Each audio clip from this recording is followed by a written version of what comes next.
বৌমা তো নতুন আসছে বাড়িতে, বৌমা তো জানে না এই নেত্রকোনা শহরে ভোট হোক আর যাই হোক এই সবে সুরুজালির কথাই হয়।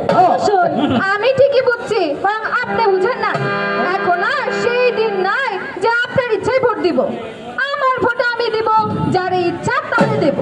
অবশ্যই সৎ, যোগ্য, মেধাবী আর বিপদে আপদে সবসময় আমাদের পাশে পাবো এমন মানুষরাই আমরা। থামেন থামেন, এটা কই থেকে আনছেন? এই আপনি হইলেন মাইয়া মানুষ, আমরা হলো তিনটা পুরুষ মানুষের কথা কইতেছি, এর ভিতর আপনি এত কথা কইতেছেন কি? আপনার কাছ থেকে শিখতে হইব। হ্যাঁ, আমরা কিভাবে মাইয়া মানুষ রে? খালি মাইয়া মানুষ বললেন না, মাইয়া মানুষ এখন সব করতে পারে, দেশ গঠনে আন্দোলনেও নামতে পারে। ওরে বাবা, ভয় লাগে। সত্যি সত্যি আপনি দেন না বৌমা, তোমরা যতই দেশ গঠন করো, হ্যাঁ পাস করবো কিন্তু আমার মার্কা কি পাস। ভোট কেমনে দিবাই? আমি করলাম পাস, আর আমি যদি পাস করি দুতলা লিখে তো দূরের কথা, এই কুদ্দুস ভাইয়ের বাড়ির আশেপাশে কোনো কামই করবি না। এই গাড়ির ভোট আমার দরকার নাই। আমনে কিন্তু কুদ্দুস ভাই বিরাট বড় ভুল করে আছেন। এই চল আপনি আপনার করে আমি আছি এখনো।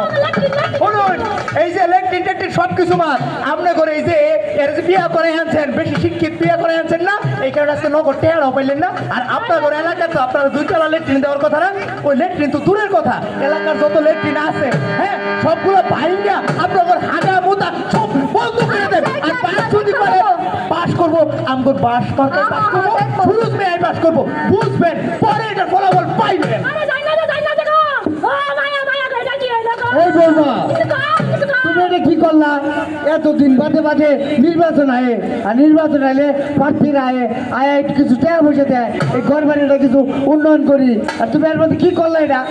আব্বা আম্মা একটু শুনেন, আচ্ছা একটু মনে করে কোন তো এই যে কি সুরুজ মিয়া নাকি এই লোকের নির্বাচনের আগে আমগর বাসার সামনে দেখছেন জীবনে কোন তো? ঠিকই তো, ঠিক আসলে তো কথা তো তুমি ঠিকই কইছ।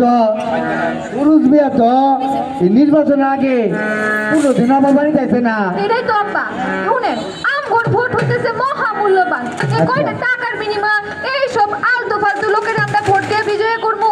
এই সব লোক যদি জয়ী হয় আমাদের দেশের উন্নয়ন দূরে থাক, এলাকার উন্নয়ন কিচ্ছু হইব না।